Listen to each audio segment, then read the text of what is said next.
નમસ્કાર, વેબદિયા ગુજરાતીના ધર્મ ચેનલમાં આપનું સ્વાગત છે. મિત્રો, આજે આપણે બતાવી રહ્યા છીએ જન્માષ્ટમી પર કઈ રાશિઓને મળશે કાનુડાનો આશીર્વાદ, તેના વિશે માહિતી. શ્રાવણ મહિનાના કૃષ્ણ પક્ષની અષ્ટમીના રોજ જન્માષ્ટમીનો તહેવાર ઉજવાય છે.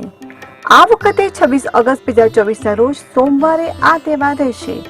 આ દિવસે રોહિણી નક્ષત્રમાં જયંતિ યોગ બની રહ્યો છે. આ યોગમાં શ્રી કૃષ્ણનો જન્મ થયો હતો. આ દિવસે સર્વાસિદ્ધિ યોગ પણ બની રહ્યો છે. આ દિવસે ચંદ્રમા પોતાની ઉચ્ચ અંશમાં વૃષભ રાશિમાં બિરાજમાન રહેશે.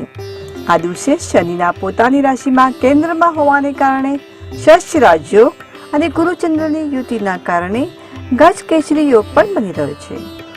26ના રોજ મંગળનો મિથુનમાં ગોચર થશે અને બુધનો કર્કમાં ઉદય થશે. આવામાં આ 4 રાશિઓને મળશે કૃષ્ણજીનો આશીર્વાદ. તો આવો જાણીએ કઈ છે આ રાશિ. મેષ રાશિ.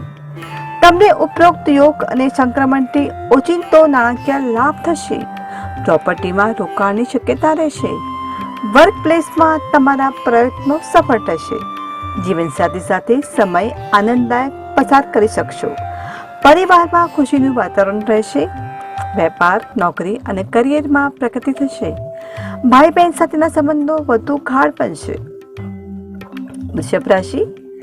તમને ઉપરોક્ત યોગને કારણે માનસિક શાંતિ મળશે.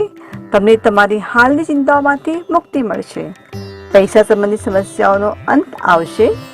નોકરીમાં પડકારો ઓછા આવશે. વેપારમાં નફો જરૂર થશે. પરિવારમાં વાતાવરણ પહેલાની સરખામણીમાં સુધરશે. કોઈ પ્રવાસની શક્યતાઓ પણ બની રહી છે. સિંહ રાશિ. આ સમય તમારા માટે અનુકૂળ રહેશે. ખાસ કરીને નોકરીમાં પ્રમોશનની તક છે. વેપારમાં તમારા પ્રયત્નો સફળ થશે. પહેલા કરેલા રોકાણનો લાભ તમને જરૂર મળશે. આર્થિક સ્થિતિ પહેલા કરતા વધુ મજબૂત થશે. અને કુંભ રાશિ. તમારા માટે ઉપરોક્ત ગ્રહ ગોચર અને યોગ શુભ ફળદાયી સાબિત થશે. સંતાન તરફથી શુભ સમાચાર પ્રાપ્ત થશે. ભાગ્યનો સાથ પણ મળશે. કામકાજમાં સકારાત્મક ફેરફાર કે પરિણામ જોવા મળશે.